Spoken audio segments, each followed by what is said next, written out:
సినీ కార్మికుల సమ్మె 17వ రోజుకు చేరింది.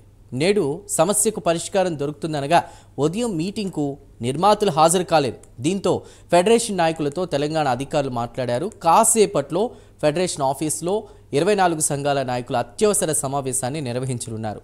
అయితే ఈ రోజైనా ఈ సమస్యకు ఎండ్ కార్డ్ పడుతుందో లేదో మాత్రం వేచి చూడాలి. డీటెయిల్స్ని మా ఫిల్మ్ కరెస్పాండెంట్ మోహన్ అందిస్తారు. మోహన్, ఏంటి ఈ రోజైనా ఒక ఎండ్ కార్డ్ పడే అవకాశం ఉందా లేదా?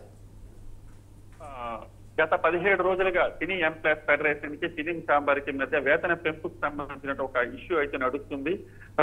వేతన పెంపు పైన 30% కావాలని చెప్పేసి సినీ ఎంప్లాయీస్ సినీ ఫెడరేషన్ వాళ్ళు తమ అభిప్రాయం వ్యక్తం చేశారు. దానికి సంబంధించి ఆగస్టు 4వ తారీఖు నుంచి వాళ్ళు సమ్మె నిర్వహిస్తున్నారు. అంటే ఎవరైతే 30% వేతన పెంపు ఎవరైతే ఏ ప్రొడ్యూసర్స్ ఇస్తారో వాళ్ళ షూటింగ్స్ లో మాత్రమే వాళ్ళు హాజరవుతూ మిగతా వాళ్ళ షూటింగ్లు ఎవరికి హాజరు కాలేదు. రీసెంట్ గా మళ్ళీ ఏం చేస్తారంటే పూర్తి స్థాయి సమ్మె కూడా ప్రకటించారు. దీంతో మొత్తం షూటింగ్స్ అన్ని బంద్ అయిపోయాయి. ఒక్క తెలుగు సినిమానే కాదు, ఇతర సినీ రంగాలకు చెందినట్టు అంటే హైదరాబాద్ అనేది ఇప్పుడు ఇండియన్ సినిమాకు ఒక హబ్ గా మారింది. తెలుగు సినిమాతో పాటు ఇతర పరిశ్రమలకు చెందినటువంటి సినిమాలు, భారీ సినిమాలన్నీ కూడా ఇక్కడ షూటింగ్ జరుగుతున్నాయి. ఎప్పుడైతే సినీ కార్మికులు తమ అంటే నిరసన వ్యక్తం చేసి సమ్మె చేస్తున్నారో ఆ ఎఫెక్ట్ ఏమైందంటే ఒక్క తెలుగు సినిమానే కాదు, ఎంటైర్ సినిమా అంటే ఇక్కడ ఏదైతే షూటింగ్ చేస్తో అన్ని హోల్డ్ లో పడిపోయాయి. దీనిపైన తెలంగాణ ప్రభుత్వం కాస్త సీరియస్ గా తీసుకుంది.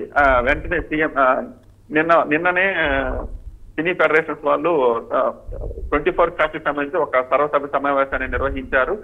అక్కడ సీఎం రేవంత్ రెడ్డికి ఆయన పటానికి పాలాభిషేకం చేసి తమ వేతన పెంపుకి ఏదైతే ఉందో దాన్ని నెరవేర్చాలని చెప్పేసి తాము ఫేస్ చేస్తున్నటువంటి ఇబ్బందుల్ని క్లియర్ చేయాలని చెప్పేసి ఆయన రిక్వెస్ట్ చేశారు.